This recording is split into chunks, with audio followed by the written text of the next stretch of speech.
Hey guys, and welcome to another edition of TinierTim.com's Motivational Monday. I am excited to be here with you today because today I'm actually getting to answer a question from a viewer who emailed in to tim@tiniertim.com, and it's January in St. Louis, Missouri. I love St. Louis. Sorry we stole your football team, but glad to answer your question.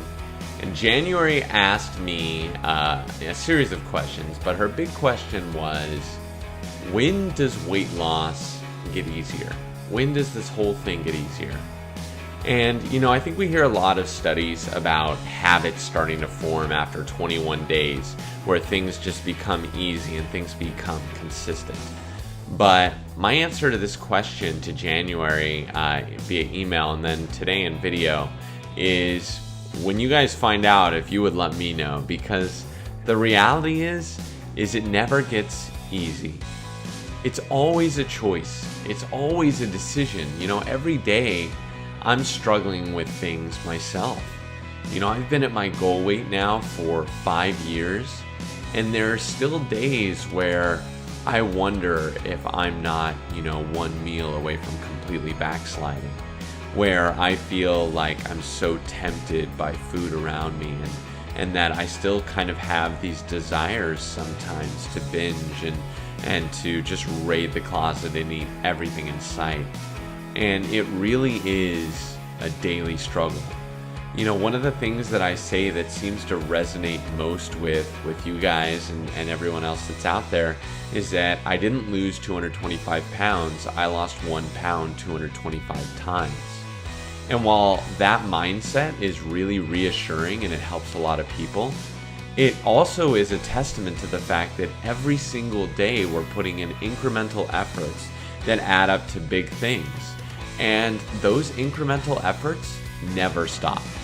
So today on Motivational Monday, I wanted to give you 3 things that I do every single day to this day that help me stay ahead of the curve and help me avoid my desires to binge, my desires to just go crazy and eat like I've never eaten before. And the first thing is, very early on in my weight loss program, I implemented a mindfulness practice. And I'm not talking about some crazy meditation where I ohm out and smoke a peace pipe and do some mushrooms. What I'm talking about is very simply I spend 5 minutes in the morning closing my eyes and just breathing and counting my breaths up to 10 for 5 minutes straight.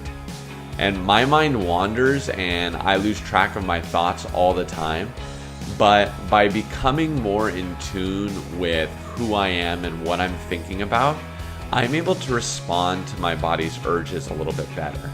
I'm able to more quickly identify, is what I'm feeling hunger, or is it boredom? Is it exhaustion? And sometimes just being able to label those feelings that you're having goes a really long way to helping you avoid the temptations that so easily beset us all around.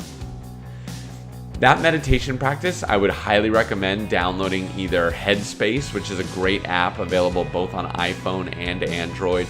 I love Headspace. There's a lot of great other meditation programs out there. There are guided meditations. And in fact, if you haven't already signed up for my Overcoming Emotional Eating course, on the second video, we actually have a guided meditation that helps get you through kind of some of your weight loss struggles. And I would highly recommend that, of course, as well. The second thing that I do on a daily basis is every time I have the chance, I make the decision around my food before I actually have to make the decision. What that really means is that I plan what I'm gonna have for lunch the night before, meaning I bring it with me. Even when I go to Thanksgiving and Christmas, I still bring my lunchbox. Now, I do that for a couple of reasons. One, I want to make sure that I continue to eat healthy. But two, if I don't have that safety net there, I know that I will be tempted to just go head first like Scrooge McDuck, diving into a bucket of mashed potatoes. No joke. I want nothing more in my life than a baptism by gravy. I mean, I love that stuff. And stovetop stuffing, those boxes say there are 6 or 8 servings. My butt, that's 1 serving to me, child. I will eat that whole freaking thing if you let me. And that's why I've got to bring a huge amount of raw vegetables with me everywhere I go. Because if I don't, I know that I could binge. I know that I could just go crazy and overeat if I don't make that decision before. If I'm going out to eat with a friend or a colleague, my first step, and I know I give this advice all the time, is go to the website for that restaurant, look at their menu, and figure out what you're going to eat before you sit down. Because too often we make that decision on the fly, and when we make a decision on the fly, it's never going to be a good decision. And the third thing that I do on a daily basis that helps me is I continue to write. I journal. Now, some of those writings will be in public. I'll publish blog articles about them, but a lot of the times I'm just writing to myself. Sometimes I'll type, this is what I'm feeling. Right now, I'm feeling hungry, I'm feeling bored, I'm feeling sad, I'm feeling tired. You know, I still struggle with my emotions on a daily basis. And the easiest thing when I'm struggling, when my emotions are overpowering me, when I'm feeling lonely or bored or sad, or sometimes even overjoyed or happy, when I'm having those highs or those lows, food is where I turn. Food is where I turn to celebrate, and food is where I turn to mourn. So knowing that when I'm experiencing an emotional high or low, the first place I want to go is to my journal. I want to be able to write how I'm feeling so that I don't have to eat those feelings. I can actually write them down. For me, I've found that that's a really healthy practice. This goes hand in hand with my mindfulness practice, my meditation. And by staying conscious of the way that I'm feeling, that helps me avoid overeating. So January, I guess the answer to your question is that it never gets easier. It never gets easier. It is in every single day in and day out practice. But that doesn't mean that you shouldn't do it. You know, a marathon isn't easy. Having kids isn't easy. Being in love isn't easy, but we still do all of those crazy things because they're worth it. Because falling in love sometimes breaks our heart and sometimes it kills us, but that love is worth it. And so is this.